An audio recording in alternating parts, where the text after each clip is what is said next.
नमस्कार साथियों, आपके अपने चैनल कानासर ऑफिशियल में आप सभी दर्शकों का एक बार फिर से हार्दिक स्वागत एवं अभिनंदन है। मैं किसान का बेटा काना धनगर आप सभी दर्शकों का एक बार हार्दिक स्वागत एवं अभिनंदन करता हूँ। आज लाइव इंटरव्यू में मेरे साथ जुड़ चुके हैं श्री लक्ष्मी ज्वेलर्स के ओनर श्री श्यामवीर सिंह जी बघेल जी। आइए इनसे करते हैं इनका परिचय और जानते हैं इनके बारे में। तो बहुत बहुत स्वागत है आपका। हमारे चैनल के समस्त दर्शक आपका परिचय जानना चाहते हैं, तो मैं आपसे रिक्वेस्ट करता हूं कि आप अपना पूरा परिचय हमारे दर्शकों के सामने प्रेरित करें। मेरा नाम श्यामवीर सिंह बघेल है। मैं नगलापदी पटपरी चौराहे पे रहता हूँ और मेरा व्यवसाय है सोने चांदी का व्यवसाय करता हूँ और मतलब जाके इसी से मेरा जो है सब चल रहा है। मेरा कहना यह है, दूसरी चीज़ है कि जब तक आप लोग बिजनेस या व्यवसाय नहीं करोगे या नहीं करोगे या आगे नहीं बढ़ोगे या आगे घूमोगे नहीं, आप फ्री में घूमिए, पेट्रोल खर्च करिए, जाइए आइए। हम लोगों ने भी कराया है पहले, जब हम यहाँ तक आए। ऐसा नहीं है कि ये पहले से कोई चली आ रही हो, क्योंकि हमारी समाज को तो भाई साहब हर आदमी ऐसे देखता है कि जैसे ये है ही नहीं। कोई भी आ जाता है वो कह देता है कि ये तो हमारे हैं सब।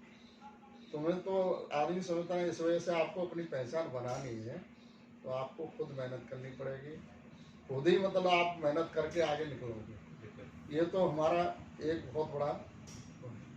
दूसरी चीज़ ये है कि जब तुम कोई काम करने के लिए निकले हो तो आप उसमें लक्ष्य बना लो। लक्ष्य बना लोगे तो गारंटी है कि आप उस काम को बिल्कुल सफल कर दोगे। ऐसा नहीं है कि मतलब उसको आप कहीं भी नहीं कर पाओगे। तीसरी चीज़ ये है कि आदमी एक दूसरे की अपनी बिरादरी ही बुराई करती है और वो टांग खींचती है। जब तक ये चीज़ खत्म नहीं होगी समाज में तब तक आप नहीं। जैसे अभी आप इंटरव्यू लेने आए या कोई बात चल रही है, यही चीज़ अगर अदर कास्ट का होता, कोई समाज का होता तो उसको बहुत सम्मान देते लोग, मतलब आगे निकल वो करता। इससे क्या वो तो बढ़ जाते हैं लेकिन आप लोगों को पीछे छोड़ देते हैं। इस वजह से इन चीज़ों को आप गौर करिए। और हमारा तो हमेशा उद्देश्य यही रहा है। हमने तो भैया अपने जीवन में संघर्ष किया है और वो आदमी फिर उसको दबाते रहते हैं, मान के जो बहुत बढ़ रहा है। तो हमारी समाज में ये भी सबसे बड़ी कमी है कि उसको दबाते हैं लोग और अपने ही ज़्यादा दबाते हैं, वहीं से शुरुआत हो जाती है। वही हमारा तो एक ही उद्देश्य है, आप मेहनत करो। जब तक समाज आगे नहीं निकलेगी और जब तक नया लड़का आगे नहीं निकलेंगे, नए जितने बच्चे यूथ है ये अगर आगे नहीं निकलेगा तो जब तक कुछ नहीं। बिल्कुल। तो दादा, हमारे दर्शक जानना चाहते हैं कि आप किस गांव से निकले, किस गांव से आप निकले और आगरा में आकर आपने रहना स्टार्ट किया। मेरा गांव तो गड़ोमरा पड़ता है, मई के पास में। गोबरा गड़ोमरा सुना होगा। मेरा व्यवसाय चांदी का था। शुरुआत में जब मैं बाजेब का काम था, रेशम पट्टी बनती है मेरे यहाँ, रेशम पट्टी और बिछिया बनते थे। तो मैंने जो है 87 में मैंने जब बाहर का काम शुरू किया तो बहुत से लोग मतलब जैसे बरेली मैंने जाना शुरू किया। उस टाइम गाड़ियों की भी सुविधा नहीं थी, कारों की उनकी बहुत कम सुविधा थी। तो उस टाइम मतलब क्या है, जैसे मैं बरेली जाना शुरू किया तो मथुरा के अग्रवाल लोग वगैरह सब कहने लगे, अरे आप लोगों को यहाँ क्यों आने की ज़रूरत है, आप लोग मतलब जाके मथुरा में माल बेचिए, आगरा माल बेचिए। तो हमने कहा भाई ऐसा क्या है, जब तुम लोग यहाँ के हमारे माल को बेचने के लिए आते हो तो हम अपना माल नहीं बेच सकते। तो उसमें संघर्ष करा। 2-3 बार मेरे चांदी भी पकड़ गई वहाँ गया, कचला घाट पर पकड़ी गई, एक बार सूरत में पकड़ी गई, बदायूं पकड़ी गई, लखनऊ में पकड़ी गई 91 में। तो ये चीज़ें बहुत नुकसान हुए उसका, केवल इस वजह से कि जो आगे निकल नहीं पाए। आज मैं समझता हूँ कि मेरे समाज में खुद मेरे घर से ही मतलब जो कि 3 भाई हैं, हम तीनों भाइयों के सब व्यवसाय यही है चांदी का। लखनऊ में भी दुकान है, राजकोट में भी दुकान है, सब जगह है। आगरा में तो है ही हम लोगों का, और सब जगह हमारा नाम है। ऐसा नहीं है कि मतलब सराफे में तो सब यही जानते हैं, अच्छे अच्छे जो जितने भी हैं, छोटों को छोड़ दीजिए, जो बड़े हैं वो प्रेम जानती है। क्या ये आपके पूर्वजों का भी यही व्यापार था? नहीं, मेरे पूर्वजों का व्यापार जेत नहीं था, लेकिन यह कि वो किसान थे। लेकिन जब कि मेरे यहाँ काम था तो इस हिसाब से वो चलता रहा है, उसी से हम लोग आगे बढ़ते चले आए हैं। छोटे तो से बिल्कुल समझ दर्शकों आपको बता दें कि इनके पूर्वज जी पहले किसान रह चुके हैं। तो एक किसान परिवार से निकलने के बाद में एक व्यक्ति कहां से कहां पहुंच जाता है, इस बात का अंदाजा तो आपने इस इंटरव्यू में शायद लगा लिया होगा। इसलिए मैं आप सभी से निवेदन करता हूं, राजनीति में भी जाइए, कहीं भी जाइए, लेकिन किसानों का सम्मान हमेशा करिए, क्योंकि कब कौन सा किसान क्या बन जाए कुछ पता नहीं लगता। हम चाय पर चर्चा कर रहे हैं और आगे भी बात करेंगे हम दादाजी से। तो दादाजी मैं आपसे कहना चाहूंगा, राजनीति में आपके क्या विचार हैं? राजनीति तो भाई साहब बहुत अच्छी चीज है, बिना इसके तो कुछ मिलेगा ही नहीं। बिल्कुल देखिए, कहावत है कि सबके बाद में सब काम कर लीजिए, उसके बाद में राजनीति एक ऐसी चीज है कि उससे आपको सिद्धि मिलनी है। बिल्कुल ये ऐसी सिद्धि है कि इससे ही आपको कुछ सब कुछ मिलना है। अगर आप इसमें लग गए और लगन से लगिए, तभी तो हम कह रहे हैं कि जितने युवा हैं वो इसमें आइए, राजनीति में काम भी करिए। ऐसा नहीं लग रहा है कि आपको बिना मेहनत के कहीं भी खाना भी नहीं मिलेगा। खाना जब भी मिलेगा जब आप मेहनत करोगे। उसके साथ साथ मतलब राजनीति में जो मत करिए कि ये तो खा जाएगा यार, इससे किसी को आपने सब कुछ कर लिए, 100 रुपये चंदे के दे दिए, तो इसका ये मतलब नहीं है वो 100 रुपये खा गया। बात ये सोचिए 100 रुपये ये मुझसे ले जा रहा है, तो इसे सही तरह से मैं आगे उसे करूँ। क्या हुआ भाई, पार्टी का क्या हुआ? कोई भी चीज है, किसी में भी लग रहे हो तो उस पर आप टोकते रहिए। इसका ये मतलब नहीं है 100 रुपया देने के बाद में आप भूल गए, वो भी आपकी गलती है। क्योंकि आप जब भी आगे बढ़ोगे 100 रुपया जिन बंदे को कि हमने 100 रुपया दे दे तो ये आज यहाँ हमारे यहाँ रोज आ जाता है, ये करता है, ये चीजें बंदे को जब तक वो आएगा उसी से तुम्हें ज्ञान मिलेगा। जब तुम राजनीति में आ जाओगे तो आपका ही हक होगा, और आपको हक ही जब भी मिलेगा जब सब लोग राजनीति में होंगे। दादा, राजनीति में आने के लिए आपने बताया, जिसे आपने बताया कि हर व्यक्ति को राजनीति में भी आना चाहिए। एक राजनीति के वो स्तर होता है जिससे कहीं भी व्यक्ति कहीं भी पहुंच सकता है। तो मैं जानना चाहूंगा, क्या आपके लाइफ में या आपकी जिंदगी में कोई ऐसा राजनेता है जिसको आप अपना आदर्श मानते हैं? देखो भाई, हम लोग जब लखनऊ में बैठते थे तो हमारी दुकान चौक में थी, तो उस टाइम हमारे यहाँ अटल जी आया करते थे और लालजी टंडन जी वहीं से चौक से ही मतलब चुनाव लड़ते थे चौक में। तो उस टाइम क्या है, हम लोग तो मतलब इन लोगों के वो रहे हैं कि चुनाव मतलब जाके मेरी जो दुकान से सामग्री वगैरह रखी रहती, और ये तो आदर्श है पूरे हमारे का पूरे देश के आदर्श है। भाई अटल जी जैसा तो कोई नेता आज तक नहीं हुआ है, लेकिन उनका सत्य है कि उनने अपना जो ठान लिया वो करके दिखाया और वो करके चले गए। दादा, हमारे जो दर्शक हैं, समस्त सम्मानित दर्शक हैं, वो आपका राजनीतिक परिचय जानना चाहते हैं। भाई मेरा राजनीतिक परिचय है, वैसे तो मैं राष्ट्रीय सोशल समाज पार्टी का राष्ट्रीय उपाध्यक्ष हूँ। वो पार्टी हमने लोगों ने बनाई थी, साहब सिंह भैया जी आए यहाँ पे, तो बोले हम भाई ऐसा कर रहे हैं कि हमने कि दूसरे के झंडा कंधा पर रखने की बजाय आप अपना करिए। तो हम लोगों ने प्रोग्राम बना के वो पार्टी चला रहे हैं और वो चल रही है और सही चल रही है। इसमें कोई ऐसा नहीं है कि हमारी समाज के एक बाबूराम पाल और हैं, उनने राष्ट्रीय उदय पार्टी मतलब जाके बनाई है, उसको उनको भी हम समर्थन करते हैं। क्योंकि जब तक हमारा विचार एक और है कि हमारी समाज का कोई भी नेता उभरता है, या मान लो हमें ये नहीं है कि वो हमारी पार्टी से कोई चुनाव लड़े कि कोई वो, हम लोग कह रहे किसी से लड़, किसी से भी लड़ो, लेकिन इससे जो आप उससे लड़ोगे तो हमारी समाज के बसपा हुई, सपा हुई, कांग्रेस हुई, बीजेपी हुई, किसी भी पार्टी से लड़ो, जितने होंगे ज़्यादा वो संख्या बढ़ेगी, वो हमारे लिए है। ये हमारा ये नहीं है कि हम हमारी पार्टी से तो आप उसी से लड़ो, ऐसा कोई वो नहीं है हमारा बंधन। आप बनिए, नेता बनो, हमारा कहने का मतलब जो है। दादा, जो आपकी पार्टी चल रही है फिलहाल में, उसका एजेंडा क्या है, क्या लक्ष्य है पार्टी का?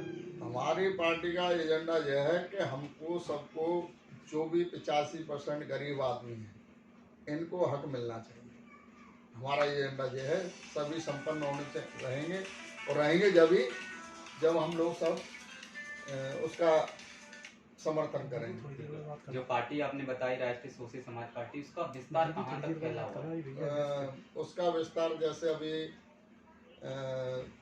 एमपी में तो है ही, एमपी में अभी 27 सीटों का चुनाव होने जा रहा है, तो हमारे 22 तो मतलब 85 हमने कोशिश कर ही दी है लगभग। हमारे जो भी अध्यक्ष वगैरह हैं, साहब सिंह भैया जी, और उपाध्यक्ष भी हैं, और वो हैं, उन लोगों ने वो कर दिए। हमारे प्रदेश अध्यक्ष भी हैं, तो सब लोग मतलब इसमें लगे हुए हैं। बाकी टुंडला से हम भैया सिंह धनगर को लड़ा रहे हैं, और वहाँ से जो है उन्नाव से मतलब जो है कि एक कानपुर के हैं हमारे, उन्नाव के ही हैं, उनको लड़ा रहे हैं बागरमऊ से। आप युवाओं को राजनीति में किस नजरिए से देखते हैं? युवाओं से हम यही आज वो करते हैं, अपेक्षा है कि वो सही तरह से करें, जो भी काम बताएं उसके लिए लग जाएं, और ज़्यादा टाइम मत निकालो। शाम को आप कहीं भी काम पर जा रहे हैं, लेकिन एक उनसे हमारा कहना यह है, एक मीटिंग बनाओ मोहल्ले में, जितने भी मोहल्ले हैं बघेलों के, उसमें ऐसा तो है नहीं कि सभी आम हैं, लेकिन उसमें से 10 लड़के तो ऐसे होते हैं, कोई भी बस्ती में चले जाओ वो काम करने के इच्छुक होते हैं। वो 10 आदमी 10,000 आदमी को इकट्ठे कर सकते हैं, ये उनकी मतलब होनी चाहिए 10 आदमियों में एकता। और 10 न हो, अरे आपको उदाहरण के तौर पे हम कह रहे हैं कि अटल जी और आडवाणी दोनों अकेले थे, और उनने मिलके पूरी देख लो आज पूरे देश में शासन है, वो ही है। हर मोहल्ले में युवाओं को काम ये करना चाहिए, जैसे कोई भी आदमी गरीब है, कोई वैसा है, शाम को इकट्ठा करें और 10-10 आदमियों की मीटिंग जोड़े। मीटिंग जोड़ के वो आज 10 जोड़ रहे हैं, कल 100 हो जाएंगे, इस तरह से उनको करना चाहिए। बिल्कुल। आपका जो समाज है उसमें बहुत सारी पार्टियां हैं, इस वजह से आपका समाज संगठन नहीं हो पा रहा है, तो उन नेताओं के लिए जो संगठन के राष्ट्रीय अध्यक्ष बने हैं, तो एक मंच पर लाने के लिए कहीं ना कहीं आपके दिमाग में क्या एजेंडा चल रहा है? हमारे दिमाग में भाई साहब इस चीज़ में कोई एजेंडा जो नहीं है कि जब हम खुद एक हो जाएंगे तो वो अपने आप आ जाएंगे। अगर हम उनसे अभी कहते हैं, अभी हम कहते हैं उनसे कि भाई आप हमारी पार्टी में काम करिए, या तो वो कहते हैं मैं क्या करूँगा, ये बीजेपी की टिकट मिल रही है, बसपा की टिकट मिल रही है। उनसे हमारा कहना व्यर्थ है आज की पोजीशन में। तो हमारा तो मेन उद्देश्य है कि जितने भी युवा हैं वो हमारी पार्टी के लिए शाम को ज़्यादा नहीं 1 घंटा हर मोहल्ले में टाइम दें। अपने आप आपके यहाँ जितने बड़े नेता हैं वो अपने आप आ जाएंगे। आप ये मत सोचिए कि बोले तुम जो जोड़ के वो तुम्हें तोड़ देंगे, लेकिन वो तुम्हें बढ़ा नहीं पाएंगे।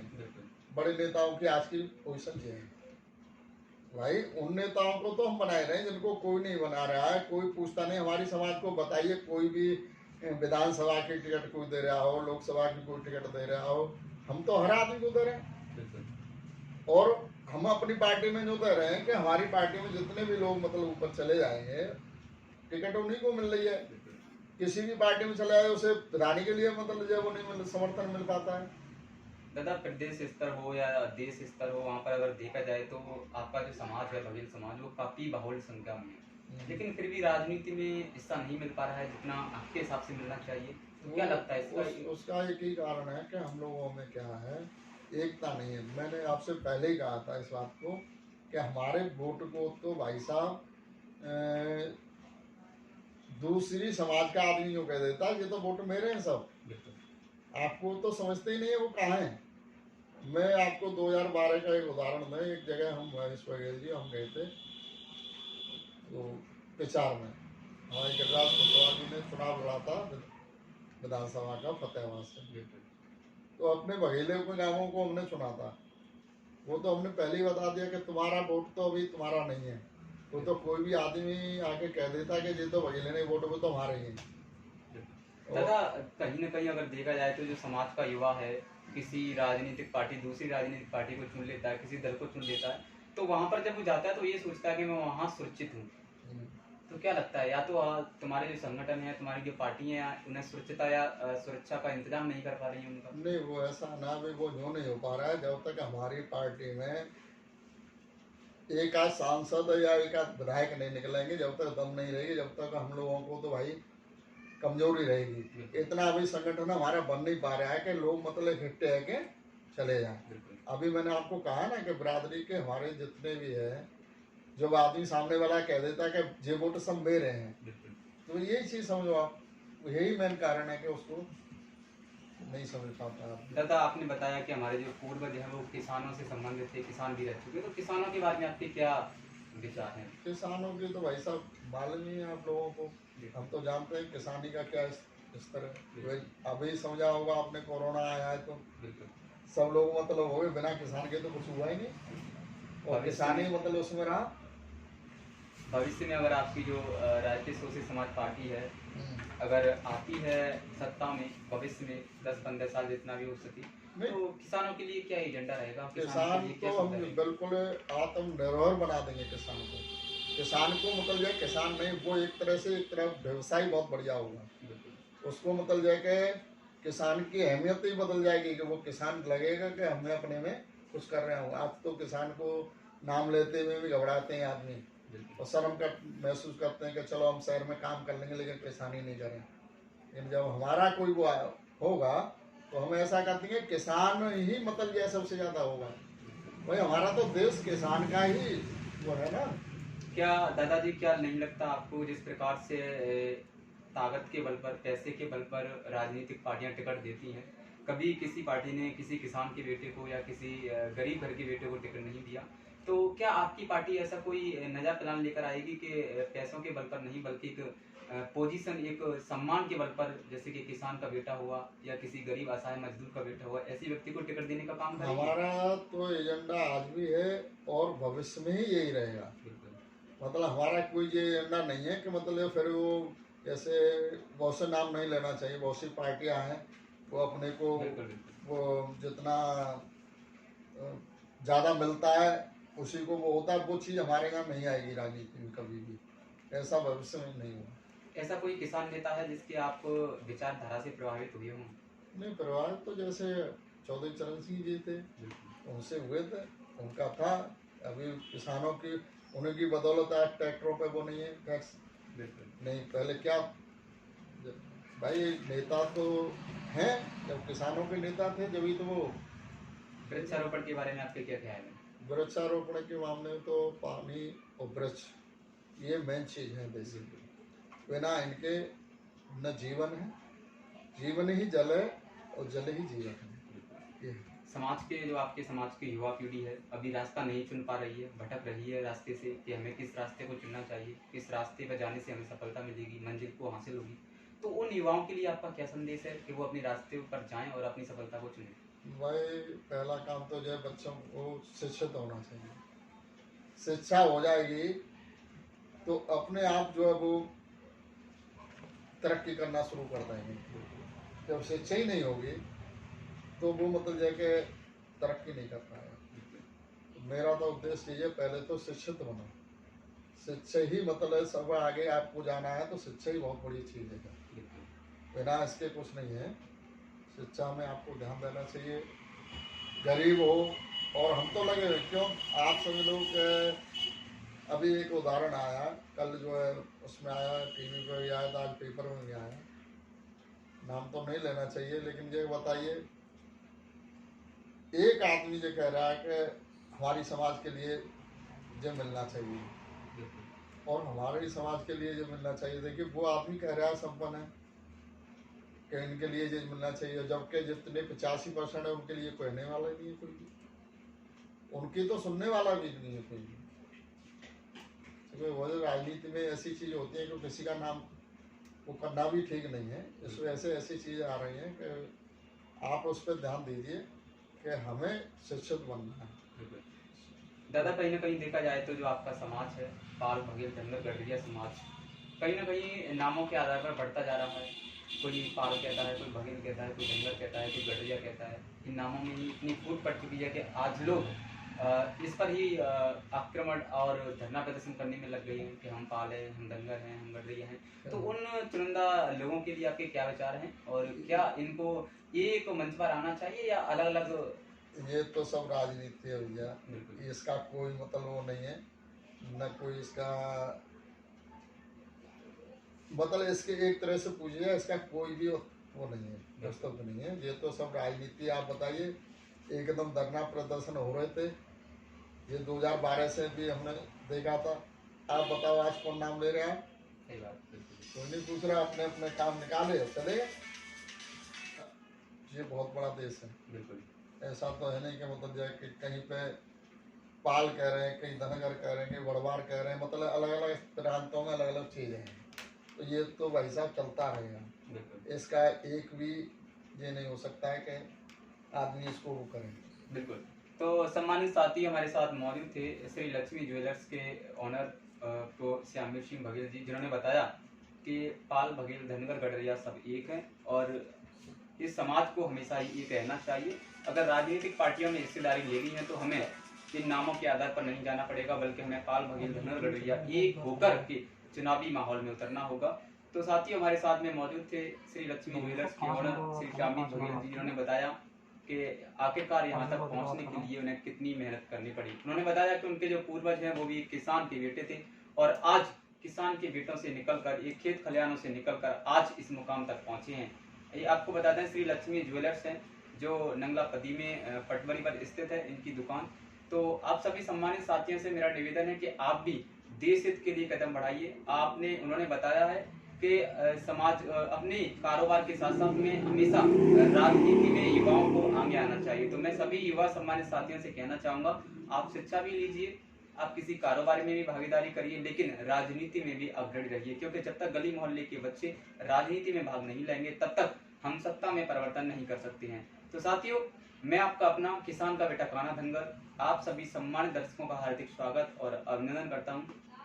आप सभी से मेरा निवेदन है कि अगर आपने अभी तक हमारे YouTube channel Kanha sir official को सब्सक्राइब नहीं किया है तो जल्द से जल्द हमारे YouTube channel Kanha sir official को सब्सक्राइब अवश्य कर लें। जय हिंद, जय भारत, जय जवान।